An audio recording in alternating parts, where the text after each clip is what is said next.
Hi guys, my name is Ima. Thank you for watching and subscribing to my channel. It has been a very long time since I uploaded a video on my channel. And today, I am starting a new series that I'm calling What I Am Thankful For. I would like to hear what you guys are thankful for today, but first of all, let me share what I am thankful for.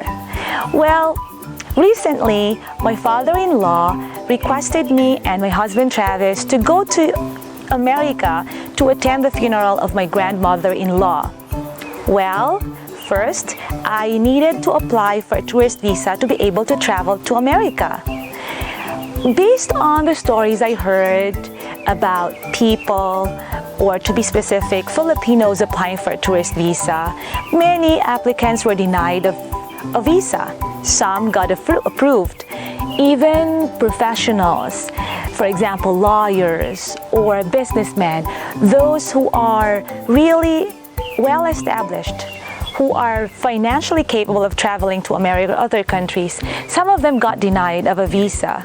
So somehow that discouraged me. And let me just add, another thing that actually discouraged me to also apply for a tourist visa was someone from a visa assistance agency told me that someone who is married to an American citizen applying for a tourist visa has 10% chances of getting approved. So I was like, why? He said that's because it can be thought of as an opportunity that could be taken advantage of a Filipino applying for a tourist visa. Meaning, if you get a tourist visa and go to America, the person could possibly stay in America longer illegally. So that makes sense somehow. Of course, I was telling myself, that's unfair because for people like me who do not intend to stay in America illegally, you know, that's really unfair. Because of the kind advice and the loving support of my parents-in-law and my mother, I decided to push through with my application for a tourist visa. So I went online, I checked the information on the U.S. Embassy Manila website and checked how I would apply for one. For you guys who would like to apply for a tourist visa, it's very easy. Just read the instructions and follow them correctly. So I actually was able to set an appointment after paying the fee at the bank. And by the way, when I paid at the bank, I chose to pay over the counter at BPI, Bank of the Philippine Islands. There are other options to pay for the fee. You could pay it online as well, but I opted to pay it at the bank. I was able to set an appointment online and I was able to choose the time I would do it at the bank. So I did not have to stay and wait in the long queue to be accommodated and pay the fee. So that was also a good thing. Now, after setting the appointment for my visa interview, I actually had to request for an emergency appointment because the appointment date that I got was June 1 or June 2, I think. And the funeral that I was going to attend was on May 23. That was really pretty close. I mean, the date when I set the appointment was getting so close, rather, to the funeral date. But still, I pushed through with it and I said, Lord, if this is really your will, then it will happen. And if it's not your will for me to be able to travel to America and attend the funeral, I will accept what you have because your plans are way better than mine. They're beyond amazing. So, since I got a very late visa appointment, I requested for an emergency appointment. I wrote an email, a short email with my reason in it, and I attached some documents.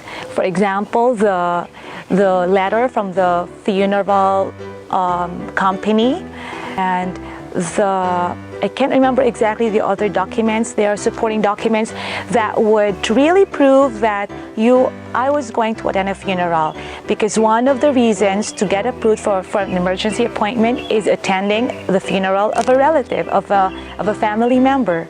So I was so happy when The following day after I sent a request, I got approved, and the approved date, the earliest date I could get was May 16. And that same day, on the afternoon of that day, was already the scheduled flight of my husband to go to US. So I was like, okay, so my husband is already leaving in the afternoon, and I wasn't really sure yet if I'm gonna get a visa or not in that morning. And then May 16 came. My husband and I went to the US Embassy. My husband, as a US citizen, having a US passport, was able to get inside the US Embassy with me, but only up to a certain point. That was the waiting area for the applicants for interview. So he waited for me at the waiting area while I get inside the office. First was the screening, and at the window they had to check my ID photo, and my ID photo was actually approved when I sent it online.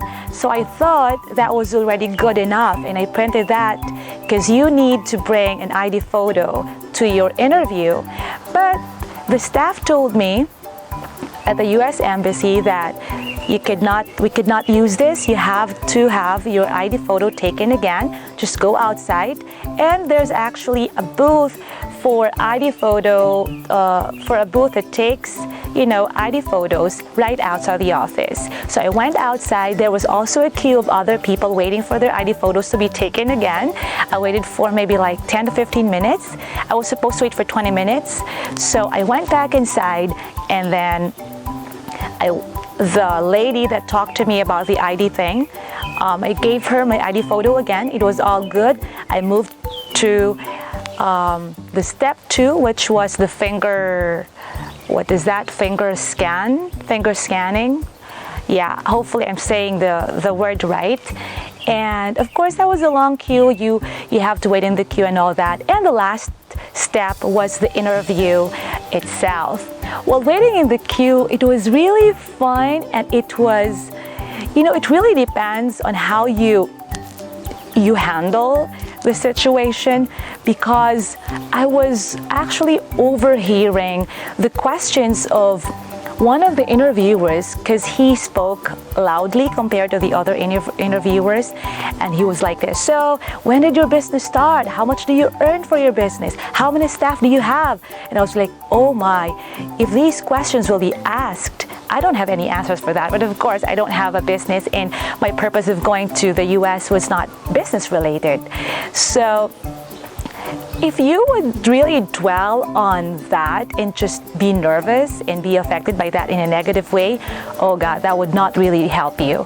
And eventually, I was assigned to the interviewer or consul for me. Someone was ahead of me, and I was just looking and observing, and I was quietly praying, and there, it was my turn. And then the interviewer seemed nice, and I'm so glad about that. And he asked me what my purpose of my travel to America was, and I told him that I was requested by my father-in-law to attend the funeral. And he also asked what my job is. And one thing that I realized is, if you write your short profile on your online application for the visa appointment really well, brief, concise, direct to the point, but really have the information there, that can help you for your interview, I guess. Because when he was talking to me, he actually said, oh, so you and your husband work as a team. I didn't really say that. It came from him, and I realized that line, my husband and I work as a team, was actually in my profile. I wrote that. And so it was good that he said that, meaning that he really understood what I do for a living. And because I told him, yeah, my husband and I work together. I work as a talent and production manager. I manage, the acting, modeling, photography, video projects, etc. of my husband. And I also take care of the production management for our video projects. I host events, and I also manage luxury tours. So there, I told him that I kind of like enjoyed talking to him. And at some point I said, oh, sorry, am I speaking a lot? And he said, no, it's okay. Because I remember before going to the interview, one of my friends told me that during the interview, you just answer what you're being asked. You don't really have to make it long. You don't have to make your answers long. You don't really have to elaborate if you're not asked to do so. So he said, no, it's okay. You also do these other jobs, right? And I said, yes. So I mentioned the other jobs that I do. And then he said, so how much do you earn from that? And of course, since I work, my work is more like a project-based job, I said, well, to give you an idea, I earned this amount from January to March. So I gave him that idea, and I said, okay, so that's good. And he also asked me why my husband is in the Philippines. And I told him, well, my husband loves the Philippines, and I also told him other things that I think really helped make my interview go so well. And one thing that I should not forget, as soon as I got to the window in front of him, I was holding in my right hand these documents. I had like 3 different envelopes because I had to classify them accordingly. So I really organized everything well. I exerted effort and time to gather all my documents, the possible supporting documents that I would need. So in my left hand were the documents, on my right hand was the permanent resident ID of my husband in the Philippines. And then so I handed my passport to him, and he said, okay, is that also for me? And I said, oh no, this is my husband's permanent resident in the Philippines. And so I think that also helped from the very beginning. I was able to establish that I am an applicant who would not potentially stay in America longer illegally because my husband is a permanent resident of the Philippines. So I think that also helped. So that one, and then a well-written profile, I think that also helped. And he asked me, how long would you stay in US? And I said, well, I'm gonna go back with my husband. I set the date, and he said, and I said, do you want to see the ticket of my husband? I said, oh, no need. So I was like, wow, I had all those supporting documents ready just in case he would look for one, but he didn't look. He didn't ask for any document at all. So it was just a mere conversation. And he was like checking on the computer every now and then look at me and talk to me and ask me questions. And he also asked me, so does your husband plan to petition you to go to America? I said, well, actually, yes. And this trip is actually unexpected. And our original plan was just to wait for that after the petition, and we'll go to US.